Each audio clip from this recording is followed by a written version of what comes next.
Avez-vous déjà entendu parler de la plante à la langue bien pendue? Cette plante robuste et élégante que beaucoup de gens aiment avoir chez eux. Saviez-vous que l'endroit où vous la placez peut avoir une influence directe sur votre vie financière? Cela peut paraître étrange, mais c'est vrai. Beaucoup de gens l'ignorent, mais il existe une vieille croyance selon laquelle la langue de la belle-mère, placée dans certaines parties de la maison, peut attirer la pauvreté.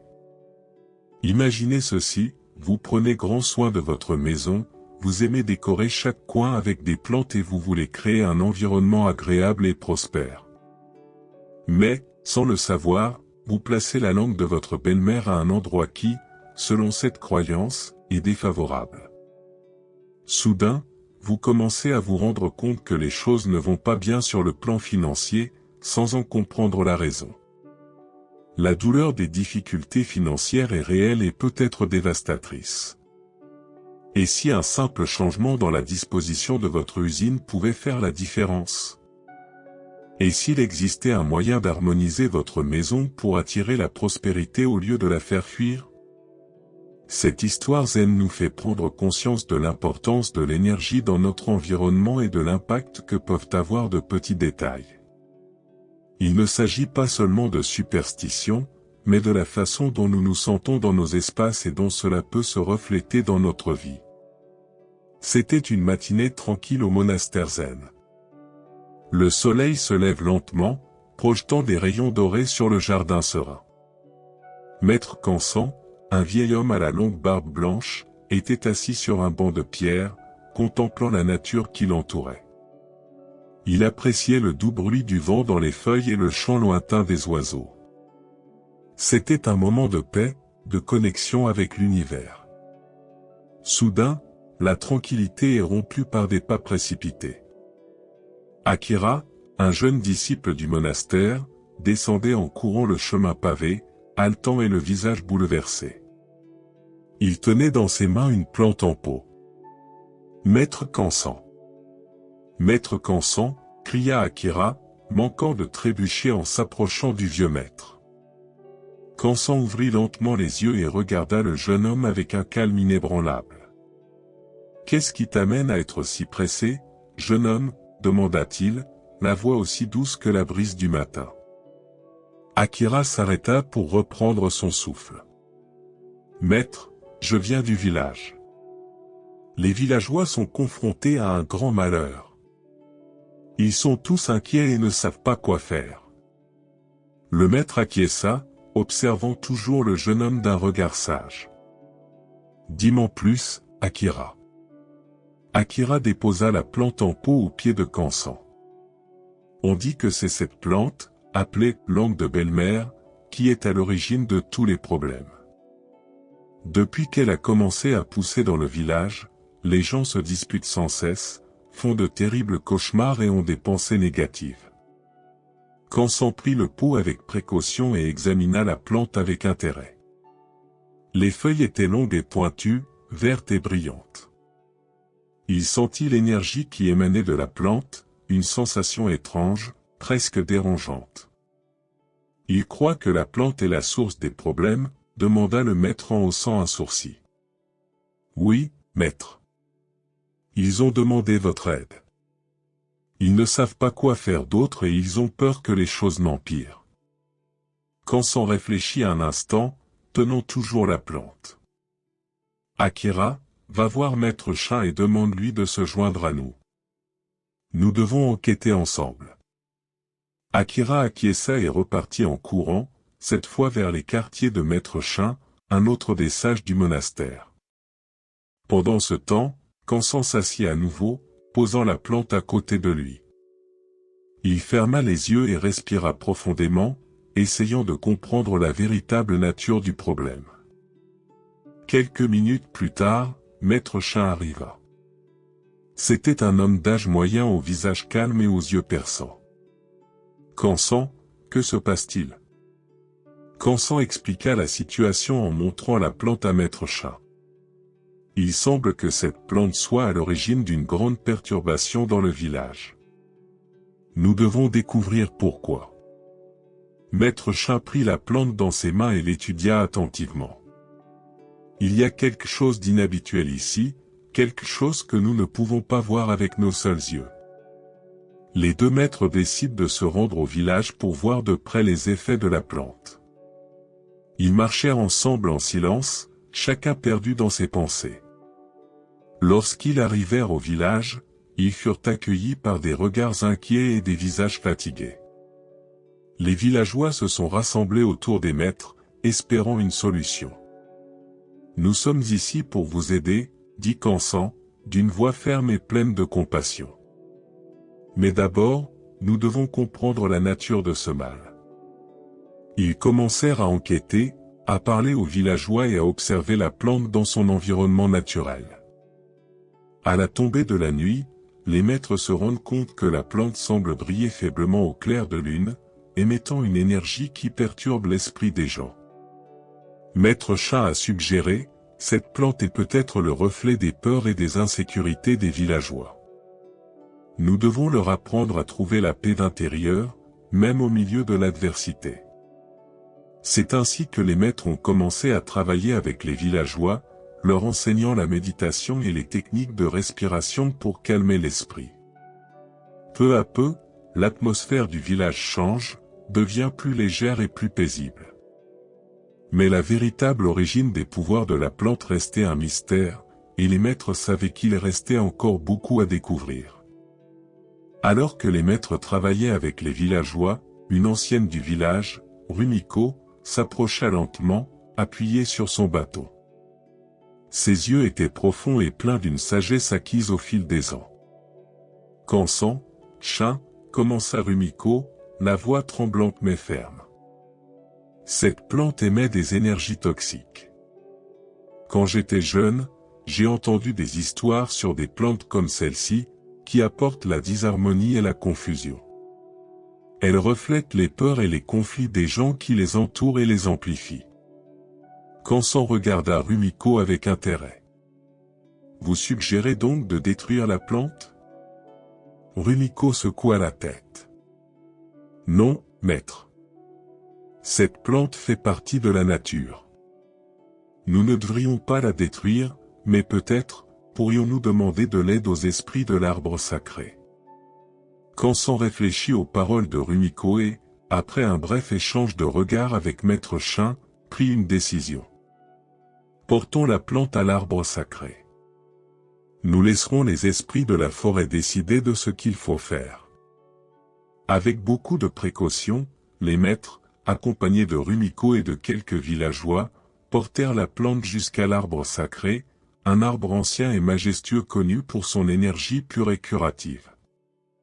Ils déposèrent la plante en pot au pied de l'arbre et attendirent en silence.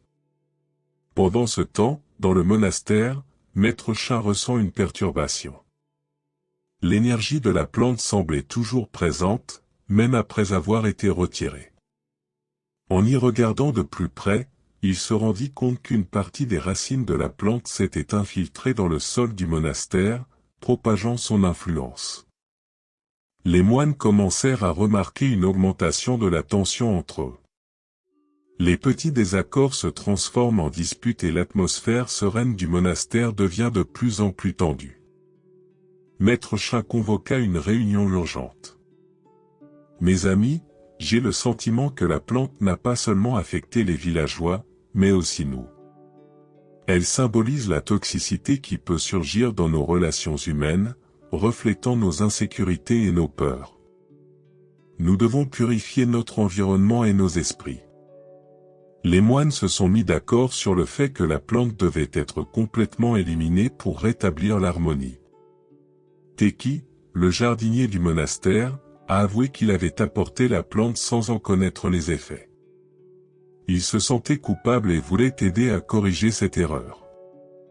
Avec soin, Teki et les moines enlevèrent toutes les racines de la plante, purifiant le sol avec de l'eau et des herbes sacrées.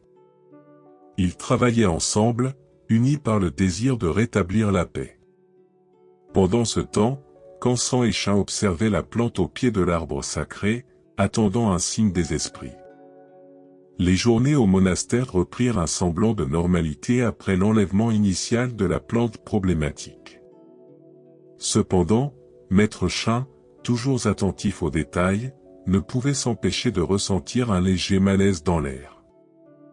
Il savait que les problèmes de ce genre disparaissaient rarement aussi facilement. Un matin, alors qu'il se promenait dans le jardin du monastère, Sha remarqua quelque chose d'alarmant. De nouvelles plantes de la même espèce, la langue de la belle-mère, poussaient à divers endroits du jardin. Elles n'avaient pas été plantées par Teki, le jardinier, ce qui indiquait que la plante avait un caractère envahissant, se propageant rapidement dans le sol fertile. Sha se tourna immédiatement vers Teki. Teki, il semble que nous ayons encore du pain sur la planche. Ces plantes se répandent d'elles-mêmes. Nous devons agir rapidement avant qu'elles ne causent d'autres problèmes. Teki, visiblement inquiet, demanda, « Que pouvons-nous faire, Maître Sha ?» Nous avons déjà enlevé toutes les plantes, mais elles continuent d'apparaître. Sha réfléchit un instant, puis ses yeux s'illuminèrent d'une idée. Il existe une vieille légende à propos d'une plante appelée langue du gendre. On dit qu'elle a la capacité de neutraliser les effets toxiques de la langue de la belle-mère. J'ai gardé quelques graines pour des situations comme celle-ci. Il conduisit Teki dans sa chambre, où il conservait divers objets rares et anciens. Sha ouvrit une petite boîte en bois et révéla une poignée de petites graines dorées. Ce sont les graines de la langue du gendre. Nous devons les planter stratégiquement dans le jardin pour contrer l'influence négative des plantes envahissantes. Teki a pris les graines avec révérence et, sous la direction de Sha, a commencé à les planter à des endroits précis du jardin. Ils ont travaillé toute la journée, plantant les graines avec soin et attention, choisissant les endroits où la présence de la langue de la belle-mère était la plus intense. Au fil des jours, Teki s'est occupé des nouvelles plantes avec diligence.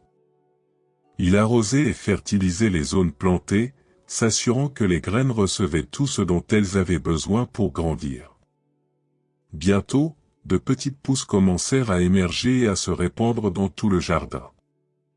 Les effets ont été rapidement perceptibles. Les plantes envahissantes ont commencé à se dessécher et à disparaître, comme si la présence des nouvelles plantes drainait leur énergie négative.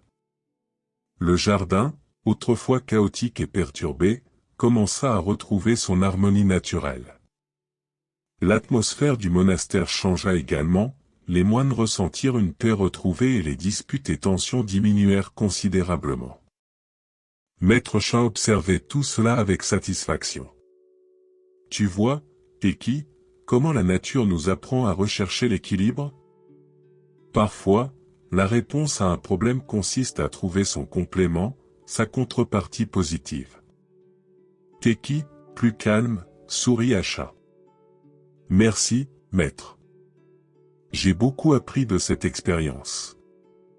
C'est incroyable qu'une chose aussi petite qu'une graine puisse faire une si grande différence. Kansan, qui observait attentivement les changements dans le monastère, s'approcha de Sha et de Teki. Vous avez fait un travail remarquable. Cette expérience nous a rappelé l'importance de rester vigilant et de s'adapter. L'équilibre est la clé de la paix, tant dans le jardin que dans nos vies. Kansan et Maître Sha, après avoir relevé le défi de la plante, langue de belle-mère, ont continué à réfléchir aux leçons apprises. Dans le monastère, les plantes sont plus qu'une simple flore, elles sont des métaphores vivantes des émotions et des relations humaines. La plante envahissante symbolisait les influences toxiques qui, si elles n'étaient pas identifiées et éliminées, pouvaient perturber l'harmonie et la paix. En observant le processus d'élimination des plantes toxiques et de plantation de l'antidote, la langue du gendre, les moines ont commencé à réaliser le profond symbolisme de cette action. Sha a réuni tout le monde dans la cour centrale, où les nouvelles plantes s'épanouissaient, et a parlé de l'importance de reconnaître et de traiter les influences négatives dans leur vie. Notre esprit est comme ce jardin, a-t-il dit d'une voix calme et ferme. Si nous laissons les pensées et les sentiments toxiques se développer, ils peuvent dominer et obscurcir notre paix intérieure. Tout comme nous enlevons la lampe de la belle-mère et plantons son antidote, nous devons faire de même avec nos émotions. Identifier ce qui nous nuit et cultiver ce qui nous apporte l'harmonie. Les moines ont écouté attentivement, réfléchissant à leur propre vie. Ils réalisent de plus en plus que les pratiques du monastère, telles que la méditation et l'introspection, sont des outils permettant de garder ce jardin intérieur libre de toute négativité. Le village, à son tour, a commencé à ressentir les effets positifs des changements survenus au monastère. Les villageois, qui étaient auparavant en proie à des disputes et à des cauchemars, ont retrouvé le calme. Ils se rendirent plus souvent au monastère pour demander conseil et participer aux séances de méditation dirigées par Kansan et Sha. Les enfants du village, curieux et pleins d'énergie, commencent à aider Teki dans le jardin, apprenant à connaître les plantes et leurs propriétés. Teki, qui n'était qu'un jardinier, est devenu un éducateur, enseignant aux enfants l'importance de l'équilibre dans la nature et dans les relations humaines. Un jour, alors que Teki expliquait aux enfants comment les plantes peuvent refléter nos émotions, une petite fille, Emi, a demandé « Teki, comment savons-nous si une plante est bonne ou mauvaise ?» Teki a souri et a répondu patiemment. « Emi, il n'y a pas de bonne ou de mauvaise plante en soi. Ce qui compte, c'est la façon dont elles affectent l'environnement autour d'elles. Si une plante cause des problèmes, comme la lampe de la belle-mère, nous devons comprendre pourquoi et trouver un moyen de rétablir l'équilibre, comme nous l'avons fait avec la lampe du gendre. Cette explication simple et claire a permis aux enfants de comprendre la morale de l'histoire. Les influences toxiques, qu'il s'agisse de plantes ou d'émotions, doivent être identifiées et traitées afin de maintenir l'harmonie. Pendant ce temps, Kansan et Sha continuaient à guider la communauté avec sagesse. Ils savaient que des défis se présenteraient toujours, mais ils avaient confiance dans la capacité du monastère et du village à faire face à l'adversité dans l'unité et la compréhension. L'impact de la plante et de son antidote a été profond. Le monastère et le village, autrefois perturbés par des influences négatives, sont devenus des lieux d'apprentissage et de croissance. L'histoire des plantes devint une parabole vivante, rappelant à tous que la paix intérieure et l'harmonie extérieure dépendent de notre capacité à cultiver le bien et à éliminer le mal, à la fois dans nos jardins et dans nos cœurs. C'est ainsi que la vie au monastère zen s'est poursuivie, chaque jour apportant de nouvelles leçons et la réaffirmation qu'ensemble, maîtres, moines, villageois et enfants pouvaient créer un monde plus harmonieux et plus pacifique, où les influences toxiques étaient reconnues et surmontées avec sagesse et compassion.